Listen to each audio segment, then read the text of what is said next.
I thought I'd do a quick update. This is April 6th. I just had a couple of quick things I wanted to show you guys. I finally got some work done on my fuel system.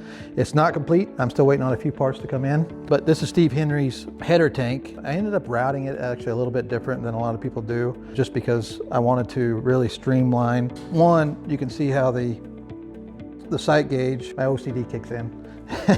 And I liked everything to line up straight. So ran my sight gauge into the one on the full outboard. My vent tube will actually run here along the right side of the wing tank. The shut-off valve here. They'll both route up through here and then out into the wing. This one actually ended up going to my left tank. You can see how I've got it routed around there.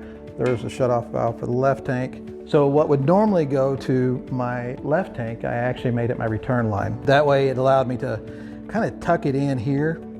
You can see it actually follows along behind that line and it just kind of protects it. I'll show you everything on the bottom side as soon as I get the rest of those fuel fittings. One thing that Steve Henry did suggest, which I thought was a great idea, is when you're actually drilling and tapping both the wing tanks and this header tank, there's no way to get all the shavings and bits and pieces out of here. So over time, that stuff is going to go down into your fuel sump and will end up clogging up that little valve inside of there.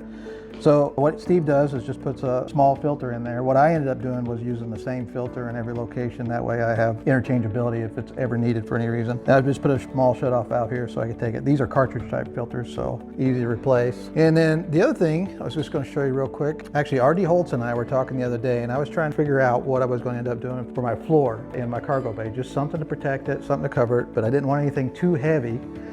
So what I ended up using was Kydex. All the round holes that you see, that's where screws are actually going to be holding the aluminum floor in. Where you see the Clecos, front and back, that will be the screws that actually end up holding the Kydex in place. And the reason I did that was it's not very heavy. It only weighs about 2.5 pounds. But if I ever wanted to pull it out for competition or whatever, I can just pop a couple screws, easily replaced. So yeah, that's what I think I'm going to do there. I haven't 100% decided, but I do like the way it looks. Imagine it's pretty tough. And like I said, it wasn't very heavy. So when I do the back panel here, I will probably do something along those lines, but I've got to figure out where my avionics door and all that stuff's going to go. So yeah, that is my update for the week.